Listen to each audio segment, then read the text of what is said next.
Hey everybody, it's Jennifer Thurman with Nourish Your Future. So this week I found a new resource in the Raleigh area. It's called the Produce Project, and they're a local CSA that they provide you with food that comes from the farmer's market at a really cheap price. So it was actually $15 and I got a lot of produce from them. So I thought this would be a fun time to play around with some different recipes because I have some different produce that I don't normally buy. And actually I think that's one of the benefits of using a CSA such as the Produce Project, because it offers you the opportunity to try some vegetables and maybe even some fruits that you don't normally buy. And of course variety is really important when it comes to getting a varied diet. Will provide you with more nutrients. And it's also kind of fun. You can play around with new recipes and everything. So today I am making squash and black bean burritos. So I already pre-cut the squash or pre-cooked the squash, and you can see it here. I steamed it in the Instant Pot, and if you've watched some of my other videos, you know what the Instant Pot is.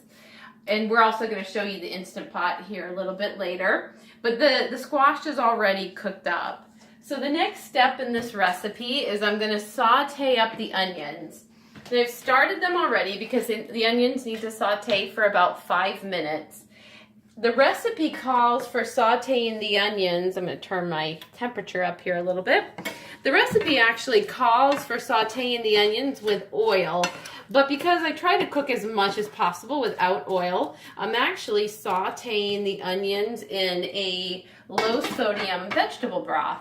And you've seen this on some of my other videos as well, but this is the one that I use. Imagine you can buy this at Costco, or you can also buy it at a Harris Teeter and those kinds of places, but it's nice and it's low in sodium. So that's what I use for sauteing. So my onions are gonna saute up right now. So our onions have been sauteing for about 5 minutes now. The next step is we are going to add in our spices. So we're going to use 1 teaspoon of a sea salt, an all-natural sea salt. I'm just going to sprinkle that in. We're also going to add 2 teaspoons of cumin.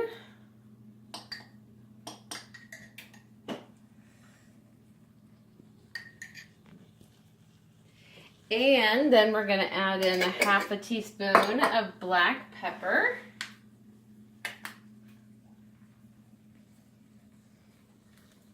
And I'm going to stir these up together and just let the onions and all the spices mix in together. The heat will activate spices, so that's why you always want to add spices early on at this step, because the sauteing process actually activates the spices in the food that you're making. So makes it a little bit better, a little bit tastier. The next step is, after all my spices are well mixed in with the onions, is I'm going to add my green bell pepper. Now I'm using a green bell pepper today because that actually is what came in my produce box this week from the Produce Project. But if I had a red bell pepper, or I had a yellow bell pepper, I could use those as well. So just totally, you can play around with it and use whatever kind of pepper you want to use. So I'm going to throw this green bell pepper in now, and we're going to let everything cook for about 10 minutes so that my green bell pepper and my onions are nice and soft, and also should be nice and spicy with all the spices in there.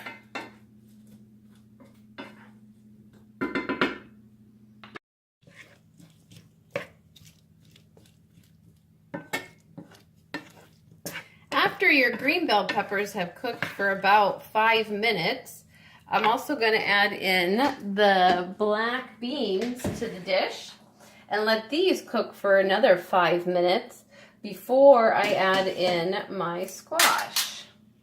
I love black beans. They're so healthy for you. Such a great source of protein, also a great source of fiber. Black beans are super yummy. They're one of my favorite beans. And again, to make this dish your own and kind of adapt it to what you're looking for, you could also use, pinto beans, kidney beans. I mean, you can totally play around with it. And of course, variety is always good. So playing around with different types of beans is definitely a good idea.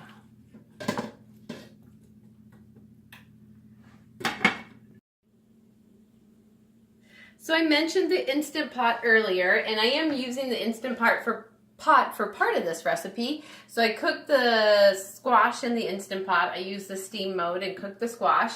And I also am going to add some rice to this dish. So I've cooked the rice in the Instant Pot. And now I'm going to use the quick release button so that it will let out all of the hot air so that I can open up my Instant Pot. I always want to be careful with this because you can get a steam burn fairly easily. I've done it more than one occasion. And so I'm just going to lift it up and turn it and let all the steam come out until I'm able to open up the lid on my Instant Pot.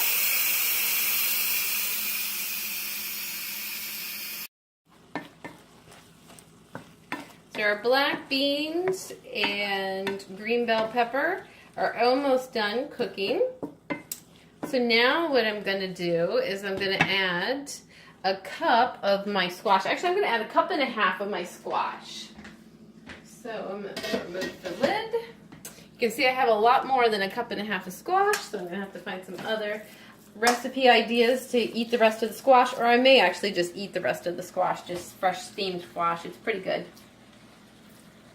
Nice and bright in color, and I'm kind of estimating here on what a cup and a half is. I'm not going to measure out a cup and a half, but once I put that in there, then I'm just going to kind of start to stir it into the rest of the mixture. You can see we've got a lot of colors going on here. So we've got the nice bright green from the bell pepper, we've got the nice yellow from the squash. It means that we're making a dish that's high in antioxidants, which is what we want. When you want to make a dish that's high in antioxidants, you're going to want a lot of color in the dish. If all you have in your dish is just white color or brown color, you're probably missing out on some antioxidants. So this is looking pretty delicious.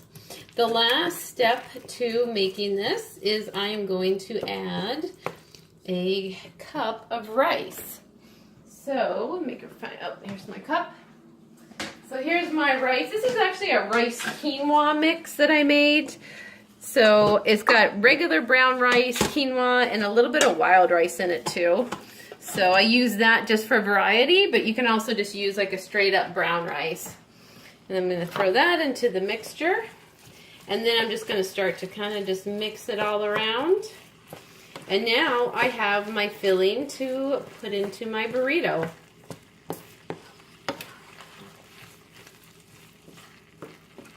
I'm probably also going to make up a guacamole to go with my burrito. So guacamole is super, super easy to make. You can do a real, actually a lot of times I do this, it's not even a guacamole, but you can just take an avocado and just smash it up and just eat it like that with your burrito. Or you can add a little bit of onions to it. You can add a little bit of tomato to it, just depending on how fancy you want to make your guacamole. And then of course you can add a little bit of pepper to it as well. So, and I'm going to serve this. I'm going to turn my heat down just a little bit. I'm going to serve this on top of, or in, these burritos that I found the other day, and actually Mission now makes a gluten-free burrito. So we're going to eat it with the gluten-free burrito. I'm not actually gluten-free, but a friend of mine is, so I got it for him. So once your mixture is ready, you can test it out and see what you think. You can customize it if you want to add a few more spices. So I actually added a little bit of extra black pepper to mine. And I'm also going to serve mine with some salsa as well. This is a nice organic salsa. It's got a little bit of a kick to it. And I am going to use an avocado, and this one is nice and ripe. And I'm going to do this kind of low maintenance, low work. I'm just going to mash it up. Grab this bowl. Just take this, my avocado out.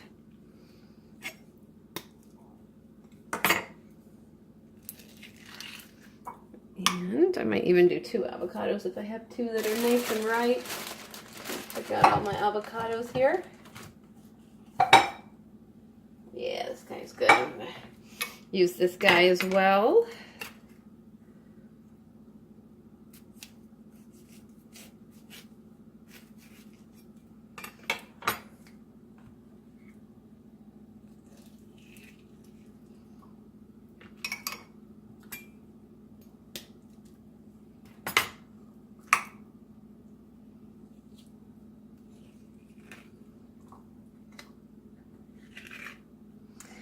And all I'm going to do with my avocado is just kind of mash them up.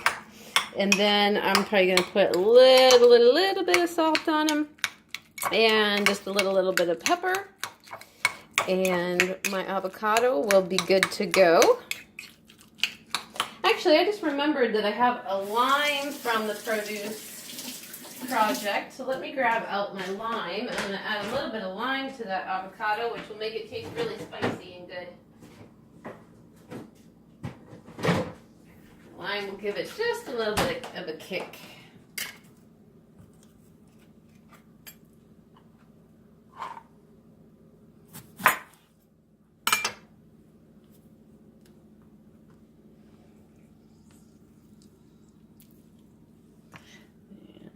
Throw the pepper in. And I'm going to throw in just a little bit of salt.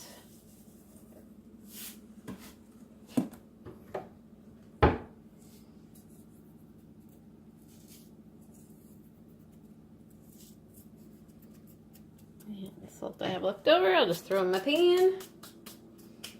Mash this all up.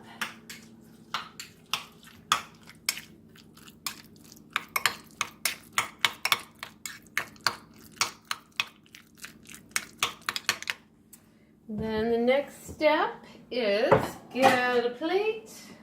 Open up one of these burritos. Now, I'm no burrito rolling expert, so please bear that in mind while you critique my ability to make a burrito. But I'm going to grab some of our mixture from here.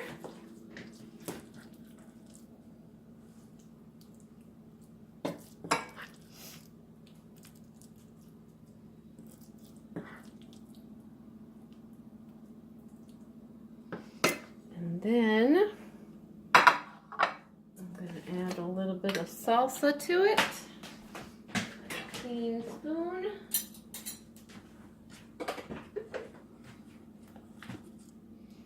Alright, and top it off with a little salsa. Get a little bit more even.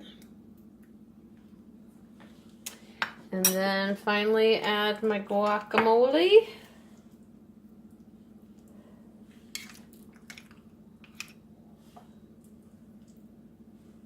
And I probably put too much stuff in this burrito, I think.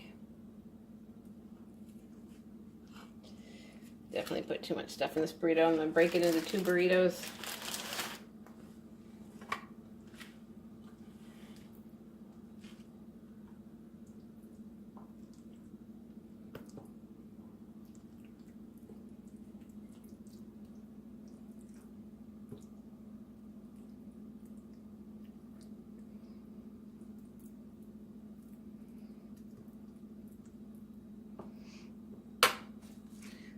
Alright, I'm just going to wrap up my burrito.